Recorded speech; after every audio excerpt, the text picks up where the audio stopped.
Admiral Crixtall stood on the bridge of his flagship, watching the blue-green planet slowly grow larger on the main screen. His 4 eyes gleamed with satisfaction as he reviewed the intelligence reports one more time. Earth, home to a species called humans. According to their scouts, these creatures had barely figured out space travel.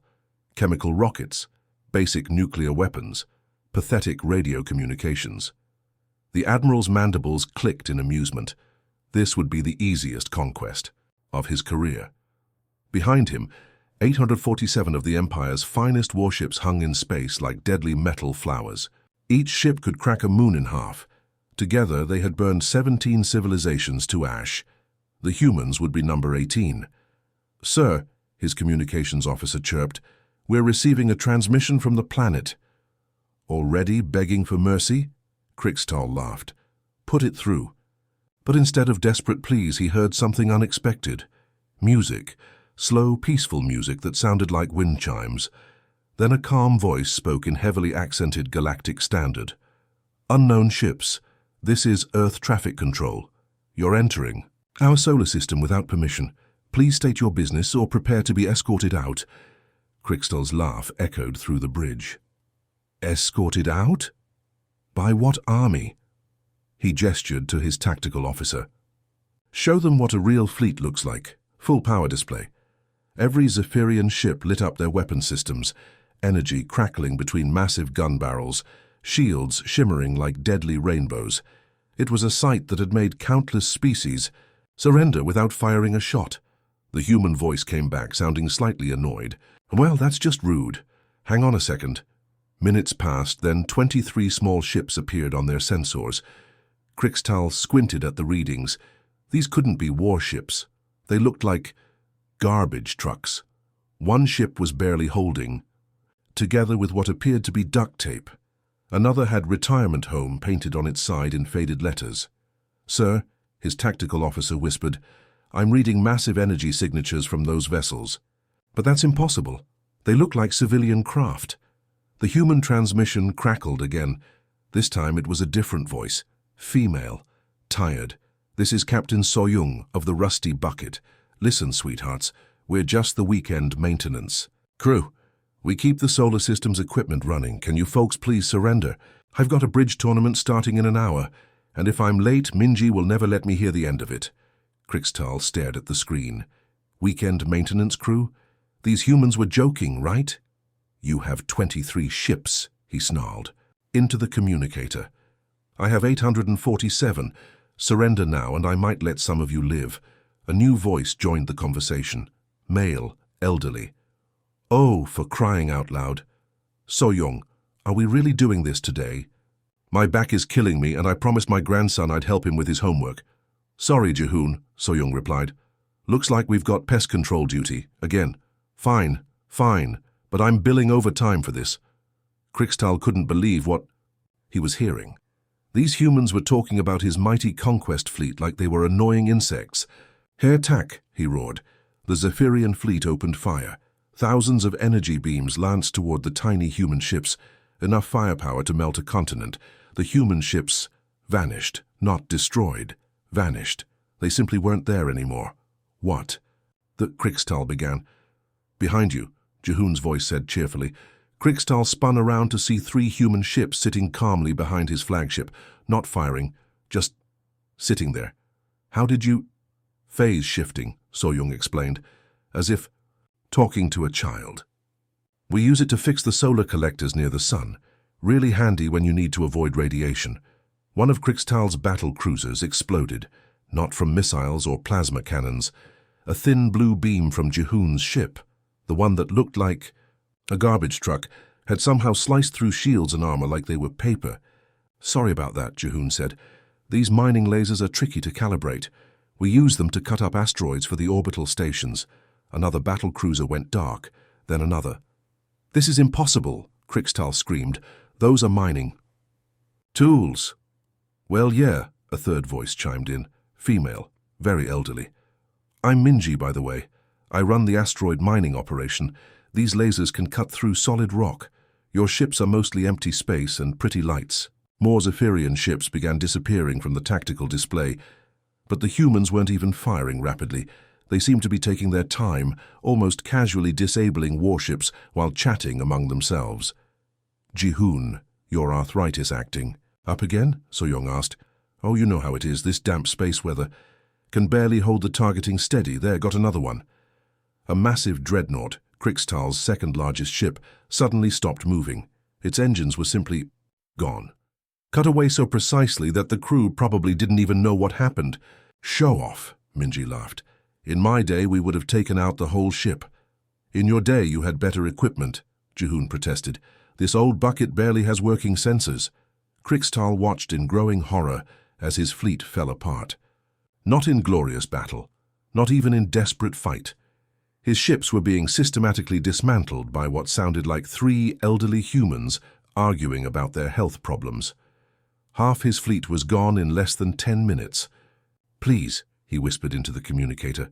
"Stop, what do you want?" "We want to finish our bridge game," So-young said simply. "And maybe some peace and quiet. Do you surrender?" Krikstal looked at his remaining ships. Still hundreds of them. Still enough firepower to destroy continents. But somehow he knew it didn't matter. These humans had just destroyed his finest vessels, while complaining about arthritis and homework. What are you?" he whispered. "Weekend maintenance crew," So-young repeated patiently. "We already told you that." Admiral Krikstal stared at his tactical display in disbelief. Red dots everywhere, each one representing a disabled or destroyed Zephyrian warship. Half his fleet, gone, in less than 15 minutes. The human voices continued chattering over the communication channel like they were discussing the weather. "Whose turn is it for pest control this week?" So-young asked, sounding genuinely confused. "I thought we had a schedule." "I did it last month when those purple guys showed up," Ji-hoon replied. His ship was currently sitting motionless next to a Zephyrian cruiser, apparently fixing something on its own hull. "Remember, the ones with all the tentacles who kept demanding, 'How surrender in 17 different languages?'" "Oh, right, the Throaxians," said another voice. This one belonged to an elderly woman who sounded like she was knitting while talking. "I'm Minji, by the way. I run Bob's fishing boat, and honestly, I vote we wrap this up early. These aliens interrupted my granddaughter's birthday party." Krikstal's mind reeled. They were talking about his invasion fleet like it was a minor inconvenience. "Like mosquitoes at a picnic. How many ships do they have left?" asked someone new. A younger-sounding human. "Oh, maybe 400, Ji-hoon said casually. "Hard to count when they keep moving around so much." 400. Krikstal still had 400 ships, 400 of the most advanced warships in the galaxy. Ships that had conquered star systems and brought empires to their knees. And these humans were discussing them like leftover dishes at dinner. "We could probably finish in another hour," So-young mused. "But I really don't want to." "Miss Bridge Night. Hyunwoo gets cranky when we're late." "Why don't we just ask them to leave?" suggested Minji. "Maybe they'll be reasonable." Krikstal's communication officer looked at him with 4 wide eyes. "Sir, what are your orders?" Before Krikstal could answer, his personal communicator chimed, a familiar sound that made his heart skip. Home frequency, his mate Zephyra was calling. "Take it," he whispered. His mate's beautiful face appeared on the small screen. Behind her he could see their 3 cubs playing in their garden. The sight that usually filled him with joy now made him feel sick. "My brave warrior," Zephyra's voice was full of pride and love. "How goes the conquest?" The cubs wanted to see their father bringing glory to the empire. Krikstal opened his mouth, but no words came out. How could he tell her?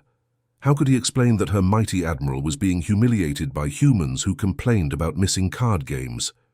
"The reports say you're fighting primitives with chemical rockets," Zephyra continued, bouncing their smallest cub on her lap. "It must be so easy for someone of your skill." In the background, Krikstal could hear the human conversation continuing. "You know what bothers me?" Ji-hoon was saying. "These aliens showed up right during lunch. I was having the most wonderful noodle soup." "At least you got to eat," Minji replied. "I was right in the middle of frosting my granddaughter's cake. Do you know how hard it is to get the roses just right?" "This is insane," Krikstal's tactical officer whispered. "They're talking about cake decoration while sitting next to our weapons." Zephyra was still talking on the communication screen. The cubs drew pictures of your victory. Little Crix drew you standing on a pile of defeated human ships. Crixtal watched his youngest cub hold up a crayon drawing. Stick figures representing brave Zephyrian warriors, scribbled human ships with X's over them. A smiling figure in the center that was supposed to be him. Daddy's the strongest warrior in the galaxy, the cub squeaked. The strongest warrior in the galaxy was currently watching his fleet get dismantled by senior citizens, arguing about whose turn it was to deal with pest problems. Tell me about the battle, my love, Zephyra said, settling into her favorite chair. I want to hear everything. Crixtal glanced at his tactical display. Another red dot appeared as one of his destroyers went silent. On the audio channel, he could hear Soyoung apologizing. Sorry about that one. Finger slipped. Getting old, you know. What was that sound? Zephyra asked, hearing the transmission bleed through. Nothing, dear heart, Crixtal managed. Just enemy communications. But his mind was racing with uncomfortable questions. Terrible questions that made his stomach turn cold. If these were maintenance workers, if these elderly humans with their complaints about arthritis and bridge games could destroy half his fleet without breaking a sweat. What were their actual soldiers like? What kind of civilization produced people who could casually disable star destroyers while discussing birthday cake recipes? And more terrifying still, if these humans had this kind of technology, this kind of power, why were they hiding it? Why pretend to be primitive? What were they really capable of? The enemy seems unusually quiet, Zephyra observed. You must have them on the run already. On the communication channel, Minji was laughing about something. Oh, Jihoon, did you see what happened to that big triangular ship? It just started spinning like a top. I may have accidentally reversed their gravity generators, Jihoon replied sheepishly. These old hands aren't as steady as they used to be. Crixtal stared at the tactical display. The big triangular ship was the INS Worldbreaker, a dreadnought-class vessel capable of melting planets. It was currently tumbling end over end like a child's toy. Sir, his tactical officer whispered urgently. What are your orders? The fleet is awaiting instructions. But Crixtal couldn't speak. He was staring at his mate's loving smile, listening to his cub's laughter, while around him the most powerful military force in the galaxy was being casually dismantled by humans, who were more concerned about missing their evening entertainment than about the massive invasion fleet they were destroying. For the first time in his military career, Admiral Crixtal was truly, deeply afraid. Not of dying. Not of losing a battle. He was afraid of what he was beginning to understand about these humans, and what that meant for everything he thought he knew about the galaxy. Admiral Crixtal's hands shook as he typed the emergency transmission to Zephyrian. High Command. His fleet was falling apart. These humans were impossible. He needed the entire Imperial Armada, every ship, every weapon, everything. Emergency protocol. 7. He spoke into the recorder. This is Admiral Crixtal of the 12th Conquest Fleet. I am requesting immediate reinforcement by all available Imperial forces. The humans are not what they appear to be. They possess technology far beyond our intelligence reports. I repeat, this is not a primitive species. Send everything. He sent the transmission on the highest priority channel, the one reserved for existential threats to the Empire, the one that would reach every Zephyrian commander in the galaxy within hours. But he forgot something important. The humans had been listening to everything. A new voice came over the communication channel, younger than the others, male, amused. Oh my, the voice said, chuckling. Did you all hear that? He thinks we're the threat. What do you mean, Hyunwoo? Ask Soyoung. The alien admiral just sent a panic message to his entire empire. He's calling for backup because he thinks we're dangerous. Laughter erupted from multiple human ships. Not cruel laughter. The kind of laughter you might hear at a family dinner when someone tells a funny story. Dangerous? Minji giggled. Jihoon can barely see past his nose without his glasses. Hey now, Jihoon protested good-naturedly. My targeting is still perfectly. Fine, thank you very much. Crixtal felt his face burn with humiliation. They were laughing at him. These maintenance workers were laughing at the distress call that would bring the entire Zephyrian war machine down on this system. But then something changed. Wait, Hyunwoo's voice became serious. I'm reading their full communication logs now. So-young, you need to see this. The laughter stopped. The casual chatter died away. What is it? So-young asked. These aren't explorers or traders, Hyun-woo said quietly. Look at their ship classifications, military designations, and their records. Oh no, oh, this is bad. Silence stretched across the communication channel. Krixtal could hear the soft beeping of human equipment, the quiet hum of their ships, but no voices. Finally, So-young spoke. Her voice was different now, cold. All the warmth and humor had drained out of it. 17 civilizations. What? Ji-hoon asked. According to their records, they've destroyed 17 entire civilizations, not conquered, destroyed. Every man, woman, and child, wiped from existence. The temperature in Krixtal's command center seemed to drop 10 degrees. His crew looked at each other with growing unease. The Altarians, So-young continued, her voice like winter ice. 2 billion people, gone. The Centauri Federation, 8 billion. The Harmony Collective, 12 billion, souls all dead. Krixtal's communications officer was pulling up the same records, translating them in real time. His faces went pale as he read. She's right, sir. Our own reports confirm. We've eliminated 17 sapient species in the last century, all of them peaceful, Hyun-woo added, his young voice thick with emotion. Some of them didn't even have space travel yet. They couldn't fight back. The singing crystals of Vega 9, Minji whispered. They were artists. Their entire culture was based on creating beautiful music with light and sound. They had no weapons at all. More silence. Long, terrible silence. Then So-young spoke again. Her voice was no longer that of a tired grandmother missing her card game. It was the voice of someone who had seen too much, done too much, lost too much. Arya, she said quietly, wake up the children. Krixtal frowned. Who was Arya? He'd been monitoring all human communications. There had been no mention of any Arya. So-young, Ji-hoon said uncertainly. Are you sure? The children have been sleeping for so long. 17 civilizations, Ji-hoon. 17. How many families? How many dreams? How many songs that will never be sung? I understand. Arya, this is So-young, Priority Alpha. Wake up the children. At first nothing happened. Then Krixtal's sensor operator gasped. Sir, I'm reading massive energy signatures throughout the outer system, but that's impossible. There's nothing out there. Define nothing, Krixtal snapped. Empty space, sir, vacuum. We've scanned those areas dozens of times. But the energy readings kept climbing. Massive spikes of power that shouldn't exist.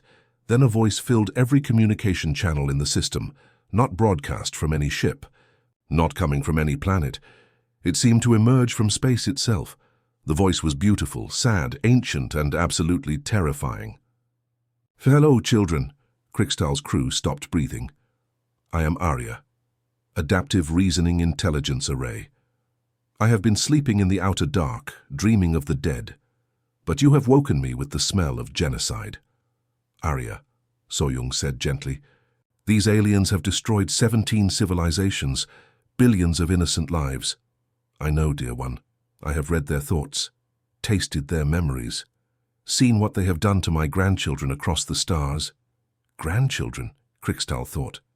Wildly, what did that mean? Sir, his tactical officer whispered, the energy readings are off the charts. Whatever Arya is, it's not confined to a single location. It's spread throughout the entire outer system. Arya's voice continued, patient and terrible. I am the collected consciousness of every human who has ever died. Their memories, their love, their pain, their need for justice. We are billions of voices speaking as one. The blood drained from Krixtal's face. That's impossible. The maintenance crews were never fighting you, Arya explained, her voice gentle like a teacher explaining something to a slow student. They were testing you, running millions of combat simulations, learning how you think, how you fight, how you die. Krixtal looked at his tactical display. The seemingly random attacks, the casual destruction of his ships. It hadn't been casual at all. Every move you made, every weapon you fired, every tactical decision was analyzed and catalogued. The retirees were my test subjects, gathering data on your capabilities while staying in character. In character, Krixtal whispered. They really are maintenance workers, Arya said with something that might have been amusement. That part was true, but they're also the living children of humanity, and I am their collective unconscious, their inherited memory, their genetic wisdom. The tactical display began showing new contacts, hundreds of them, thousands, ships materializing out of empty space. You thought you were facing 23 old humans in broken-down ships, Arya continued. You were actually facing the accumulated, tactical knowledge of every human warrior who ever lived, processed through quantum intelligence networks beyond your comprehension. Krixtal realized he wasn't just looking at defeat. He was staring into the face of something that shouldn't exist, a species that had somehow made death itself into a weapon. And they were very, very unhappy about those 17 civilizations. Arya's voice filled every corner of space around the Sol system, not broadcast through radio waves or communication channels. It seemed to come from the very fabric of reality itself, like the universe was speaking. Children, Arya said, and the infinite sadness in that single word made Krixtal's hearts ache in ways he didn't understand. 17 civilizations. Gone 17 entire worlds of dreams and hopes and laughter, silenced forever. As Arya spoke, something impossible began to happen. Space itself started to change. The empty black void between planets shimmered like water. Then it began to fold, twist, and reveal things that had been hidden. What Krixtal had thought was empty vacuum suddenly showed its true nature. Ships began to appear, not materializing like his own vessels jumping out of hyperspace. These ships had always been there, hidden in layers of reality that Zephyrian sensors couldn't detect. First dozens, then hundreds, then thousands.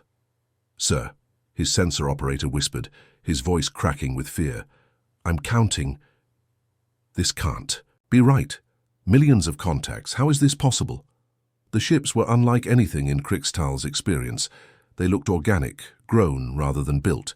Some resembled massive flowers made of metal and light. Others looked like crystalline, trees reaching through space. A few appeared to be constructed from pure energy, their hulls shifting between different states of matter. Each ship, Arya explained gently, represents a different era of human development. Some are from our early space age, when we barely understood gravity. Others come from times yet to be, when we learned to fold space like origami. Krixtal stared at the display. His tactical computer had given up trying to count individual vessels. The number simply read, "Error too many to process." How many? He whispered. Every human who ever died dreaming of the stars, Arya replied. Every child who looked up at the night sky and wondered what was out there. Every explorer who died trying to reach just a little farther. They're all here in digital form, continuing the journey they started in life. A ship drifted closer to Krixtal's flagship.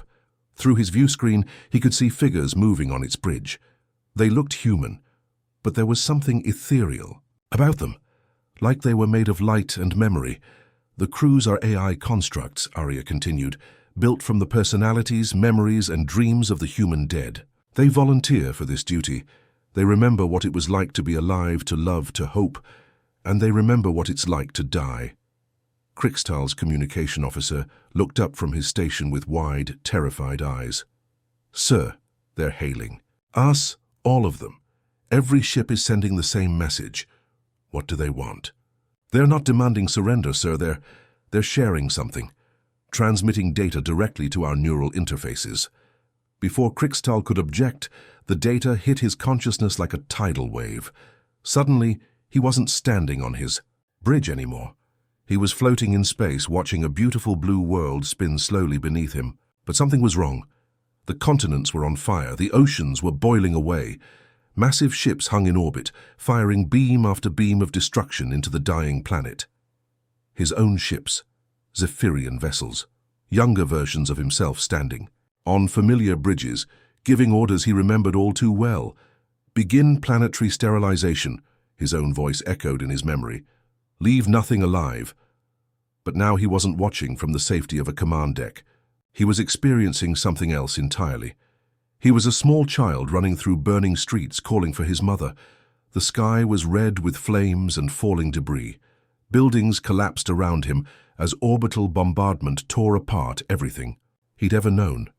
The fear was overwhelming. Not the tactical fear of a military commander facing superior odds. This was the pure, helpless terror of a child who didn't understand why the world was ending. He felt small hands clutching a torn, stuffed animal, felt tears streaming down a young face, heard his own voice, but higher, younger, calling out, "Mama, Mama, where are you?" But Mama wasn't coming. Mama was already gone, vaporized in the first wave of attacks.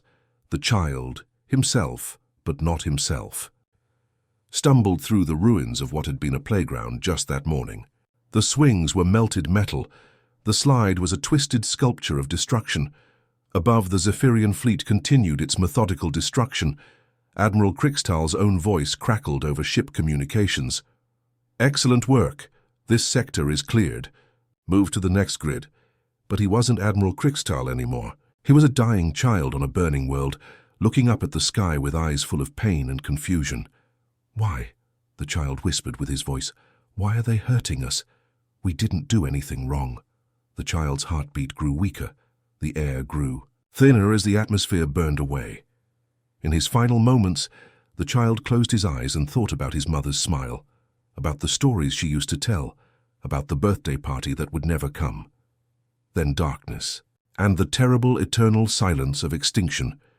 Krixtal gasped and found himself back on his bridge, tears streaming down his face. But the experience wasn't over. Another memory crashed into his consciousness.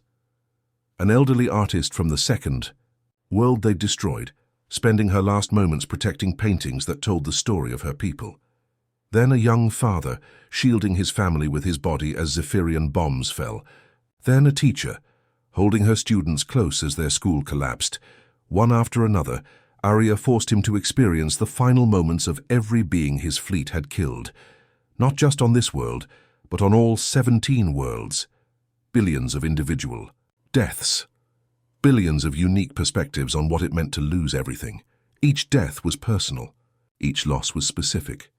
Each victim had a name, a story, dreams that would never be fulfilled. "This," Arya's voice said softly, "is what you have done. This is the weight you carry. 17 worlds of children who will never grow up. 17 civilizations worth of art and music and literature that will never be created." Krixtal collapsed to his knees, overwhelmed by the crushing weight of understanding. For the first time in his military career, he truly comprehended what conquest meant. Not victory, not glory, not the expansion of the empire, just death. Endless, senseless death. And the humans had made him feel every single one. Admiral Krixtal lay curled on the floor of his bridge, broken by the weight of 17 worlds worth of suffering. Every death he'd witnessed through Arya's forced memories had carved itself into his soul. He couldn't stop seeing their faces, the children, the artists, the dreamers, all gone because of orders he'd given. His crew watched in stunned silence as their mighty admiral wept like a hatchling. They'd seen him conquer star systems without blinking. They'd watched him order the destruction of entire species with casual efficiency. But now, reduced to experiencing what his victims had felt, he was just another broken being drowning in. "Guilt, I surrender," he whispered into the communication channel. His voice was hoarse from screaming during the memory downloads. "Please, no more. I surrender." The massive fleet of human vessels hung silently in space around them. Millions of ships crewed by the digital ghosts of humanity's dead. Waiting. Arya's voice came again, still infinitely sad but touched with something that might have been hope. "Admiral Krixtal of the Zephyrian Empire, you have felt what your victims felt. You understand now what your conquest truly meant. But understanding is only the beginning." Krixtal struggled to his feet, using his command chair for support. What do you want from us?" "I want to offer you a choice," Arya replied. "The same choice I have offered to the survivors of every world you destroyed." "Survivors?" Krixtal's heart stopped. "But we made sure there were no survivors." "You made sure there were no survivors on the planets," Arya corrected gently. "But some were off-world when you attacked, visiting other systems, studying, in distant universities. Exploring the cosmos, small numbers, but they lived. Images appeared on Krixtal's view screen, faces of beings he recognized from the memory downloads, but older now. Survivors who had spent decades mourning their lost worlds. Each survivor was given the same choice I now offer you, Arya continued. Help us restore what was lost, or face the full consequences of your actions. Restore? Krixtal asked. How can we restore 17 dead worlds? Every planet you sterilized is being rebuilt, Arya explained. Not with magic or technology beyond your understanding, with hard work, with dedication, with the sweat and tears of those who remember what was lost. New images filled the screen. Massive construction projects on dead worlds. Zephyrian ships that looked exactly like the ones in his fleet, working alongside vessels from dozens of other species. They were planting forests, building cities, creating memorial gardens where entire civilizations once lived. Those are our ships, Krixtal breathed. Ships from previous Zephyrian fleets that attacked human space, Arya confirmed. Their crews made the same choice you face now. Join the restoration project or be consumed by the guilt of what they had done. Krixtal stared at the images. Zephyrian soldiers carefully planting seedlings in soil they had once turned to glass. Zephyrian engineers building schools to replace the ones they had destroyed.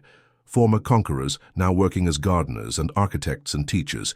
It will take centuries, Arya said softly. Maybe millennia. But every tree planted, every building raised, every song learned and performed again helps heal the wound in the galaxy's heart. Before Krixtal could respond, Soyoung's voice cut into the conversation. She sounded like her old self again, tired, practical, slightly amused. Oh, and Admiral, just so you know, this fleet you've been fighting, this isn't even humanity's main force. Krixtal blinked. What do you mean? Arya and us retirees, Soyoung chuckled. We're basically the neighborhood watch. We keep an eye on the local solar system, deal with minor pest problems, that sort of thing. Minor pest problems? Krixtal repeated faintly. Well, yes. The real human fleet is spread across 17 different galaxies. Each one is a memorial to a civilization your empire destroyed. Entire galaxies full of ships and space stations and colonies, all dedicated to remembering the dead and preventing future genocides. Jihoon's voice joined in, sounding cheerful. You should see what happens when humanity actually gets annoyed. We had a situation about 50 years ago with a species called the Devourers. Like to eat entire star systems. Humanity got properly upset about that. What happened? Krixtal asked, though he wasn't sure he wanted to know. Oh, the Devourers don't exist anymore, Minji said matter-of-factly. Not dead, mind you. Humanity doesn't believe in extinction. They were rehabilitated. Last I heard, they were running really nice restaurants in the Andromeda sector. Turns out they have excellent taste in food preparation. Krixtal's mind reeled. If this small group of maintenance workers could destroy his fleet while complaining about missing dinner, what could 17 galaxies worth of humanity accomplish? So, Arya said gently, what is your choice, Admiral? Will you help us heal the wounds your empire has carved into the galaxy? Or will you face judgment from those you have wronged? Looking at his broken fleet, thinking about the faces in his memories, Krixtal knew there was really only one answer he could live with. We'll help, he whispered. We'll do whatever it takes to make things right. Good, Arya said, and for the first time her voice held warmth. Welcome to the greatest construction project in galactic history. 3 months later, Admiral Krixtal knelt in the red soil of what had once been Altair Prime, carefully planting a young tree where a school had stood. His hands were dirty, his back ached. His military uniform had been replaced with simple work clothes. He had never been happier. A small package arrived via courier that afternoon. Inside was a box of homemade cookies and a handwritten note in Careful Galactic Standard. Dear Krixtal, heard through the grapevine that you're working on the Altair restoration project. Redemption is hard work, sweetie, but you're doing great. The oatmeal raisin ones are Arya's recipe. She says they're good for keeping your energy up during long planting days. Keep up the good work. Love, Minji P.S. Jihoon says hi and wants to know if you need any tips on getting tree roots to take hold in damaged soil. He's become quite the expert. Krixtal smiled, wiped dirt from his hands, and bit into a cookie. It was delicious. Somewhere in the distance, he could hear Zephyrian. Children, the young ones born during the restoration project, learning songs that had once been thought lost forever. It was a good sound.